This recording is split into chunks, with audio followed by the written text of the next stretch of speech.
지난 주일에 우리는 칼빈의 기독교 강요 제3권 13장에서 대가 없이 의롭다 하심에 관하여 유의해야 할 두 가지 사항에 대해서 생각을 했습니다. 첫 번째로 우리에게 대가 없이 주시는 하나님의 의를 생각할 때 가장 중요한 것은 무엇이냐면은 하나님의 영광이다 라고 하는 거예요. 하나님의 영광, 즉 이 칭의 교리를 우리가 말함에 있어서 끝까지 우리가 붙들어야 하는 것은 하나님의 영광이라고 하는 것이죠. 하나님은 칭의 교리를 통해서 하나님의 영광을 나타내셨습니다. 이 모든 일은 하나님께서 행하신 일이고 인간의 행위는 조금도 작용하지 않는다라고 하는 것입니다. 즉 인간은 자랑할 것이 없다라고 하는 것이죠. 두 번째로 유의해야 할 사실은 우리가 최후의 심판대 앞에서는 하나님 앞에 우리의 양심이 숨김없이 모든 사실을 다 고백한다라는 사실이에요. 우리가 이 세상에 사는 동안에는 무슨 말로 하나님의 말씀을 거역하고 혹은 반박하고 무시하고 마음대로 할지 몰라요. 그렇지만 하나님의 심판대 앞에서는 모든 것이 명명백백하게 드러날 것이기 때문에 우리의 양심은 이를 부인할 수 없다라고 하는 것이에요. 인간의 양심, 우리는 양심은 가장 깨끗하고 가장 고결하고 양심은 틀림이 없다고 생각을 합니다. 그러나 현대에 와서 인간의 양심을 깊이 공부해 본 결과 인간의 양심만큼 변덕스러운 것도 없고 인간의 양심만큼 천차만별인 것도 없으며 인간의 양심을 가지고 말하는 것이 너무나 부끄럽다라고 하는 사실을 인정할 수밖에 없게 되었습니다. 내 양심에 부끄러움이 없다라는 말은 우리가 자주 쓰는 말이지만 그러나 양심에 부끄러움이 없다고 말하는 그 사람의 말을 들으면서 우리는 인정할 수 없는 경우들을 수없이 많이 만나게 돼요. 저 사람이 양심에 부끄러움이 없다고 말하는데 내가 볼 때는 그 사람의 양심이 도대체 의심스러운 거죠. 양심이 있는 사람인가? 이렇게 생각되는 경우들이 평생 동안에 수천 번 우리는 만나게 되는 일이에요. 평생 동안에 여러분은 양심에 부끄러움이 없다는 말을 들으면서 진정으로 동의한 경험이 얼마나 있습니까? 인간의 양심만큼 간사한 것이 없어요. 인간의 양심은 다양한 변수에 의해서 그 모양이 결정되게 되어 있습니다. 인간이 태어날 때 누구에게나 동일한 양심이 주어지고 이 양심이 어느 누구에게나 똑같을 것처럼 생각하지만 실제로는 그렇지 않습니다. 이 사람이 성장하는 과정에 부모의 가치관에 의해서 학교에서 교육에 의해서 혹은 친구들과의 교제 속에서 혹은 자신의 이익을 추구하는 이런 속에서 자신의 이 양심의 모양은 각각 다르게 형성되는데 지상에 존재하는 사람 수만큼이나 인간의 양심은 다양한 모습을 갖고 있다는 거예요.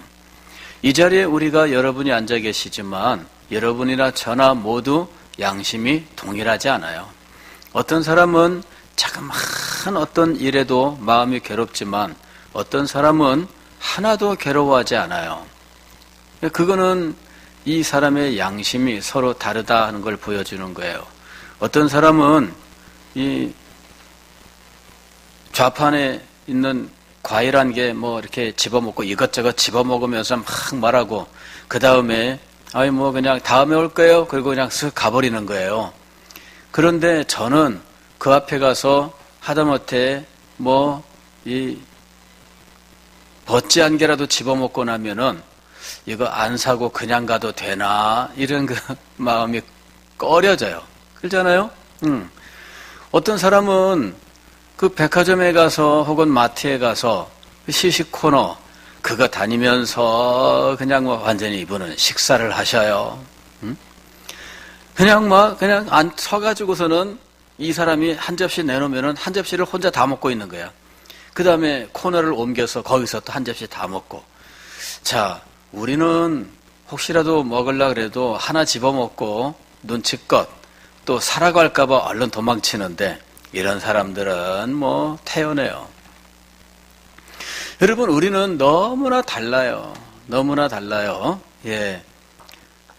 그런 이 사람마다 너무나 다른데 우리가 양심을 이야기할 때 그 양심이 동일하겠느냐 하는 거죠. 우리는 어떤 사람이 양심 거릴 때마다 막 욕이 올라오는 경우들이 참 많아요. 예. 많은 경우에는 정치인들, 그렇죠?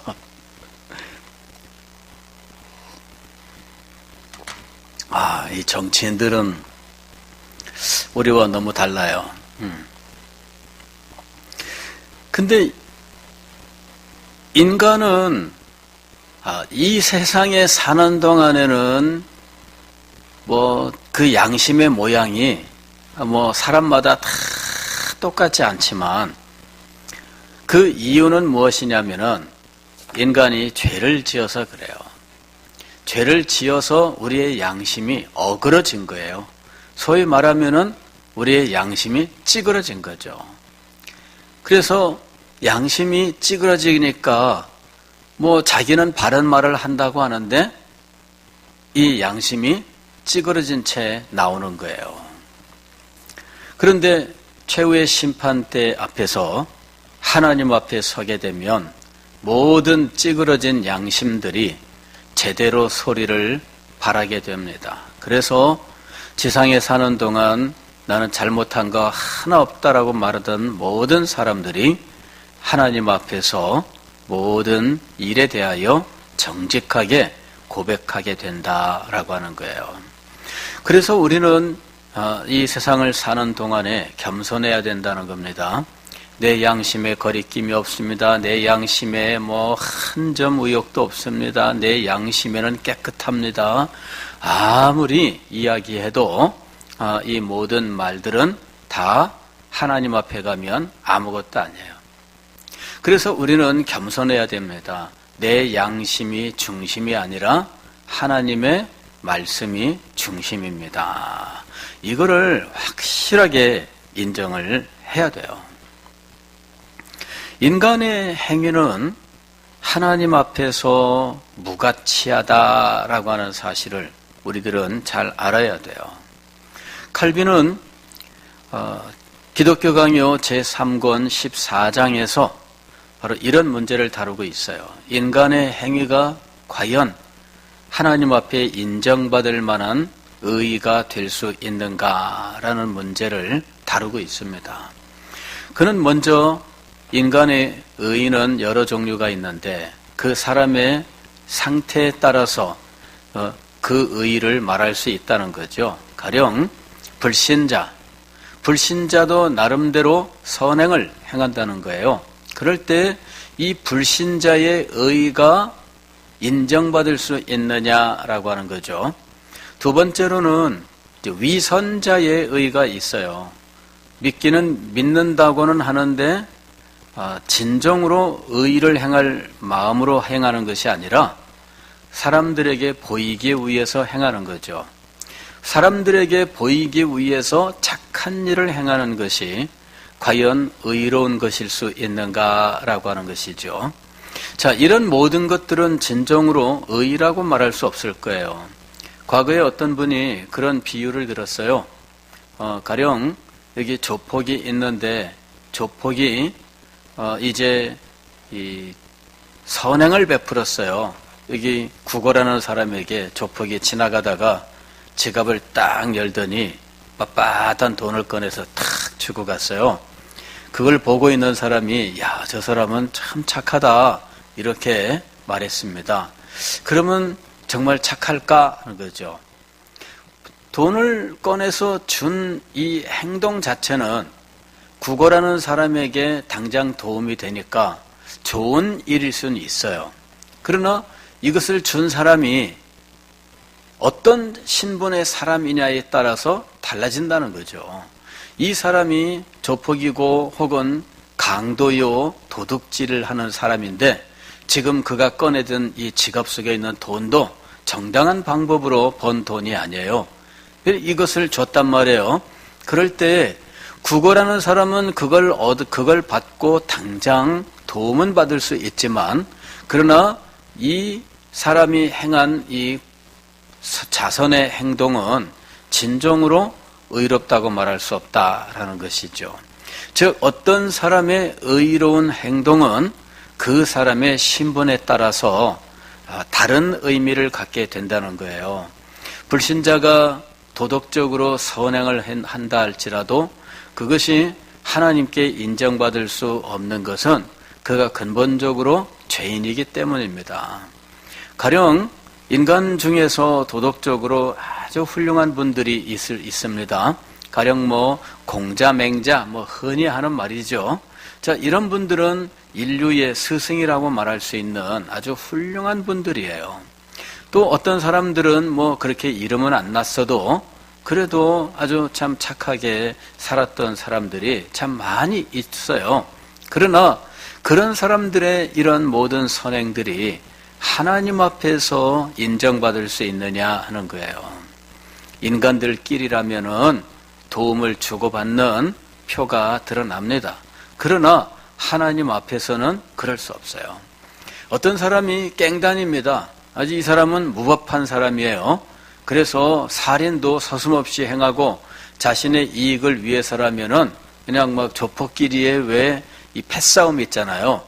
그러니까 우리나라는 기껏해서 싸움에야 사시미 칼 이런 거 동원하는 거지만은 미국 같은 경우에는요, 기관총에 등장을 하잖아요. 막 쏘는데,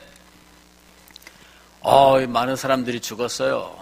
그런데 이 사람이 평소에는 양복을 착 빼입고, 머리도 기름 발라서 착 넘기고, 차도 깨끗하고 좋은 차 탁 타고 다니면서 고아원에 가가지고서는 그냥, 거액을 탁 내놓는 거예요.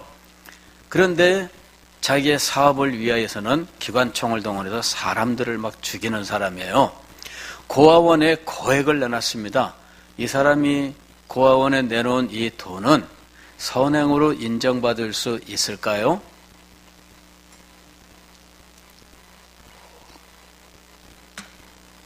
자기의 악을 포장하기 위한 포장재에 불과한 것이지 그것이 진정으로 의의가 될 수는 없습니다.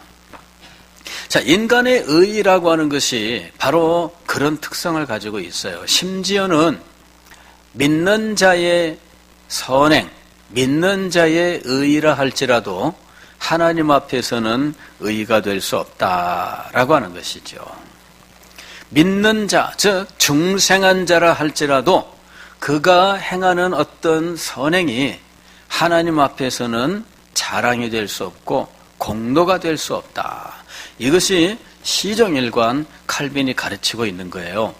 그런데 이 부분에서 과거의 이 스콜라 신학이라고 하는 중세 로마 교회의 이 주장, 그리고 현대 카톨릭의 주장은 칼빈의 가르침과 달라요.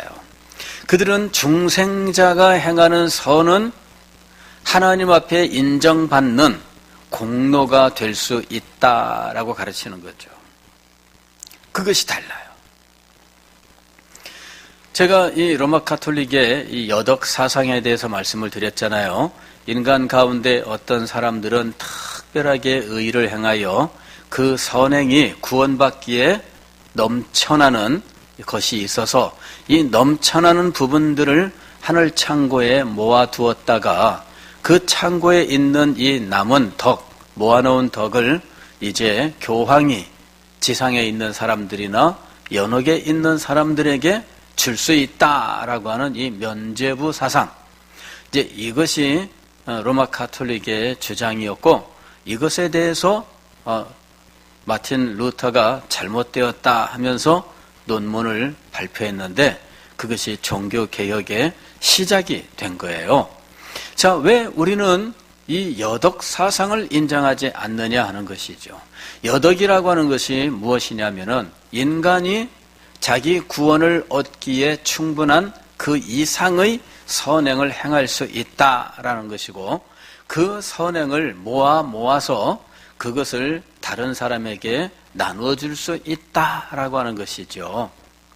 자, 여기서 가장 기본적인 전제, 인간이 즉 중생자라 할지라도 그가 선행을 행하여 구원 얻기에 넘쳐나는 의의를 얻을 수 있느냐라고 하는 것이죠.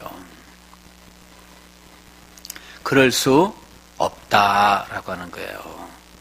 중생자라 할지라도 그가 성령의 은혜 속에서 선을 행하고 의롭게 살아간다 할지라도 그가 행하는 선과 의라고 하는 것은 하나님 앞에 인정받지 못한다 하는 것입니다. 즉 자랑할 수 없다 그 얘기예요. 자랑할 수 없다.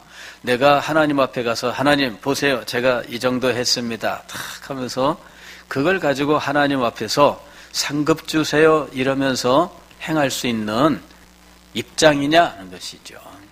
그것이 아니다라고 하는 거예요. 자, 왜 그러냐? 이 부분에 대해서 이 크리소스톰이라고 하는 분이 하나의 예를 들었는데, 이건 뭐냐면은 우리는 노예에 불과하다라고 하는 거죠. 노예가 어떤 일을 했어요. 그리고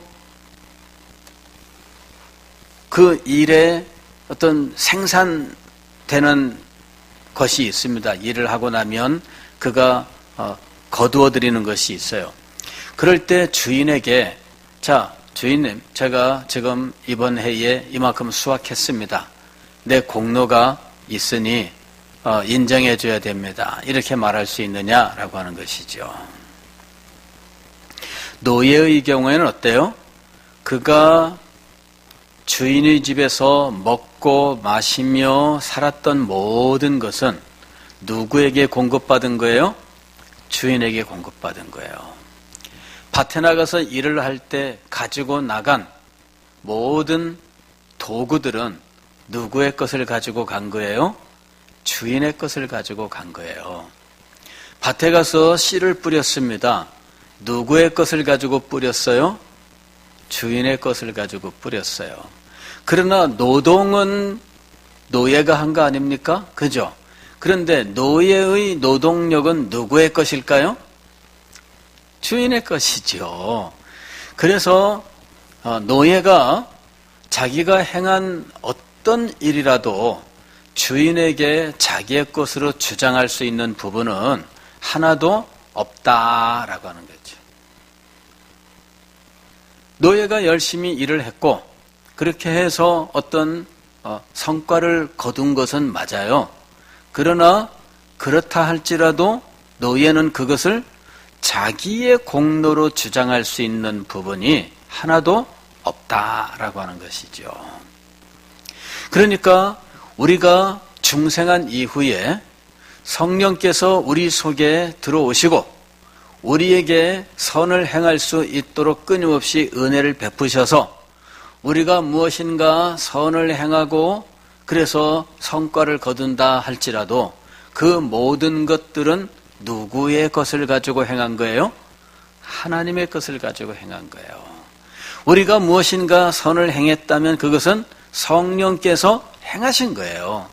그래서 그 일들에 대해서 우리가 주장할 수 없다는 거죠. 그러므로 우리가 주장할 수 있는 것은 이것 하나밖에 없다는 거예요. 그리스도는 나의 의가 되십니다 라고 하는 거죠. 우리에게 다른 의는 없다라고 선언합니다. 우리에게 다른 의는 없다. 우리에게는 오직 어떤 의만 있을 뿐입니까? 하나님께서 우리에게 값없이 거저 주시는 하나님의 의, 즉 그리스도밖에는 없다는 거예요. 이것이 결정적으로 중요한 겁니다. 인간이 여덕이라고 부르는 것 혹은 잉여 공로, 남은 어떤 것이 있어서 그 구원받기에 충분하고 넘쳐나는 의의가 있느냐라고 하는 거죠. 인간에게 그런 의의는 없다라고 하는 거예요. 이것을 칼빈은 힘써 가르치고 있는 거죠. 로마 가톨릭이라고 그리스도의 의로우신 십자가의 은혜를 부인하는 거 아니에요. 예, 인정을 해요. 문제는 뭐냐면은 하나님께서 값없이 그리스도를 주셨는데 이 그리스도로 말미암아 의롭게 된 자에게 하나님이 성령을 주셔서 성령의 은혜로 살아가게 하신다는 거죠. 그런데 성령의 은혜로 살아가면서 거둔 어떤 의의는 하나님의 것이 아니라 우리 것이다 라고 주장하는 것이 로마 가톨릭이라는 거예요. 아까 노예의 예를 들었는데 노예가 밭에 나가서 일을 하고 그리고 수확을 거둔 이후에 이거는 내가 한 겁니다 하면서 주인에게 이건 내 거예요 이렇게 주장을 하는 거죠. 그래서 주인한테 이렇게 이야기합니다. 자, 이거 지금 주인 돈 주고 사세요 이렇게 얘기를 했어요. 그러면 주인이 노예한테 뭐라고 말할까요? 그래, 얼마큼 되냐? 이거 1,000,000원어치인데요. 알았다. 1,000,000원 여기 있다. 그리고 그걸 사게 될까요? 아니면은 내 이 녀석 그거 모두 어떻게 그게 네 거냐? 내 거지. 하고 주인이 그걸 빼앗아 가지 않겠어요? 그러니까 이게 완전히 다르다는 거예요. 지금 로마 가톨릭은 뭐라고 얘기하는 겁니까? 주인님, 아니 하나님, 이것은 제가 한 것이기 때문에 하나님 이거에 해당하는 만큼 저에게 상급을 주셔야 됩니다. 이렇게 주장을 하는 거예요. 천국에서 우리가 상급을 받을 수 있겠죠. 사도 바울도 상급에 대해서 기대를 했잖아요. 이제후로는 나를 위하여 예비하신 면류관이 있다. 그리고 자기뿐만 아니라 주의 나타나심을 사모하는 모든 자라기 자들에게도 이와 같은 면류관이 주어진다라고 말을 했잖아요. 그리고 예수님께서 비유를 통해서 가르치실 때에 천국의 상급에 대해서 말씀을 하셨어요. 그러나 이 천국의 상급이 오늘 우리들이 행한 선행의 대가이냐라고 하는 거죠. 실상은 선행의 대가가 아니라 그것도 모두 은혜입니다 라고 하는 거예요. 그것도 모두 하나님의 은혜입니다. 왜냐하면은 우리가 지상에서 무슨 일인가를 했다 할지라도 그 모든 것은 내가 한 것이 아니라 오직 하나님의 은혜로 행한 것이기 때문이에요.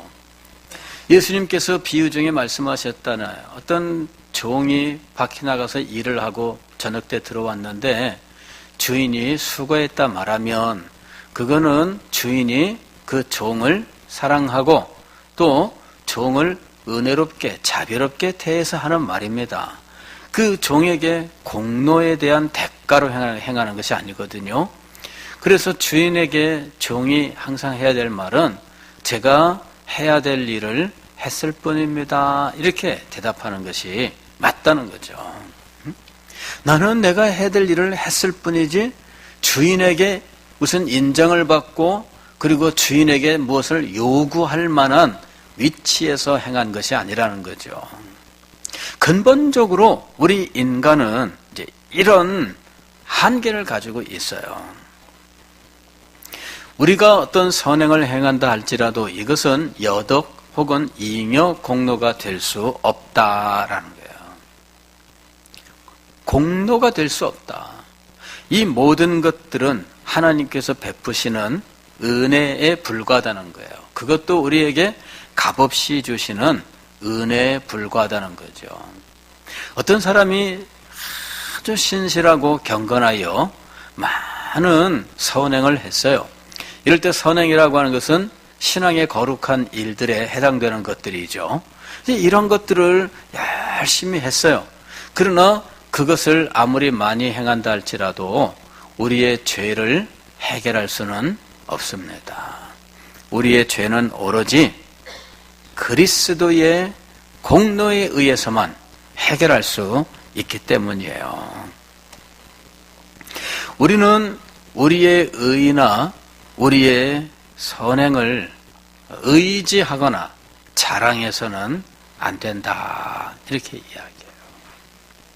내가 어떤 일을 행했다 할지라도 그것에 대해서 자랑하거나 자신의 공로를 주장하거나 해서는 안 된다는 거예요. 이 자세를 가지고 하나님만 믿고 의지하면서 나가야 된다라고 하는 거예요.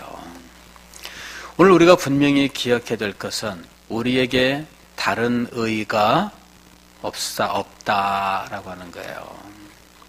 갈라디아서에서 사도 바울은 우리에게 다른 복음은 없다라고 이야기합니다. 다른 복음은 없다. 그리스도의 십자가 이외에 다른 복음은 없다 그랬습니다. 인간이 할례를 행했다든지 율법을 지켰다든지 그런 것들이 구원의 근거가 될 수 없어요. 그것을 구원의 근거로 말하는 것이 다른 복음이었어요. 즉 이렇게 다른 의를 말하는 것이 다른 복음을 말하는 거예요. 그래서 칼빈은 우리에게 다른 의는 없다, 이렇게 얘기하는 거예요. 우리에게는 그리스도 이외에 다른 의가 존재하지 않아요. 이것이 다른 복음에 대한 것이에요. 다른 복음은 왜 다른 복음이 되느냐? 그리스도의 의 대신에 인간의 의를 주장하기 때문이에요. 아니, 그리스도의 의를 주장을 해요. 그러나 그리스도의 의로 의롭게 된 자가 무슨 일인가를 행했다면 그 모든 공로를 그리스도에게 돌려야 되는데 자기의 것으로 삼는 잘못을 저지르는 거죠. 이것이 다른 복음이에요. 이것이 다른 의를 말하는 거예요. 왜 그리스도의 의로 시작했는데 인간의 의로 마치고 있느냐라고 하는 거예요. 하나님의 은혜로 시작을 했는데 왜 인간의 공로로 마치고 있습니까? 하나님께서 값없이 주신 것으로 시작을 했는데 왜 인간이 돈을 내놓고 값을 내놓으라고 하나님에게 요구하느냐 하는 거예요. 모든 것이 하나님께서 주신 것인데 왜 나중에 가서는 하나님께 내 몫을 주세요라고 말해야 되느냐 하는 거죠. 이것이 잘못되었다는 거예요. 출발은 왜 하나님의 은혜로 출발을 했어요? 출발은 하나님께서 값없이 주신 것으로 출발을 했어요. 출발할 때에는 예수 그리스도의 십자가로 출발을 했어요. 그런데 나중에는 중간에 무슨 변화가 일어났는지 자기의 공로를 이야기하고 자기의 공로에 대한 대가를 요구하고 있다는 거죠. 하나님의 은혜로 시작을 했는데 인간의 공로로 끝나고 하나님께서 값없이 주셨는데 이제는 하나님께 대가를 오히려 요구하는 상황이 되어버리고 말았어요. 자, 이런 것들이 바로 다른 복음입니다.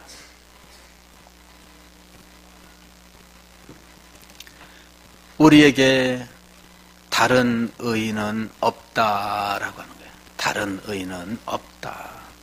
오직 그리스도의 의 이외에, 그리스도의 의를 힘입는 것 이외에 우리에게는 다른 의가 없습니다.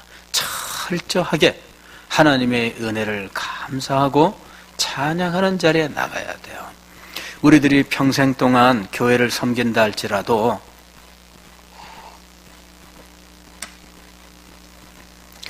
우리가 하나님 앞에 갔을 때에는 주님, 제가 한 일은 아무것도 없습니다. 오직 하나님의 은혜뿐입니다. 이렇게 고백해야 된다라고 하는 거예요. 우리 하나님께서는 이렇게 겸손하게 자기 의를 주장하지 아니하고 하나님의 의에 대하여 감사하는 영혼을 기쁘게 받으신다는 거죠. 우리는 참된 진리, 그리스도의 의를 붙들고 하나님을 영광스럽게 하는 사람들이 되어야 할 것입니다.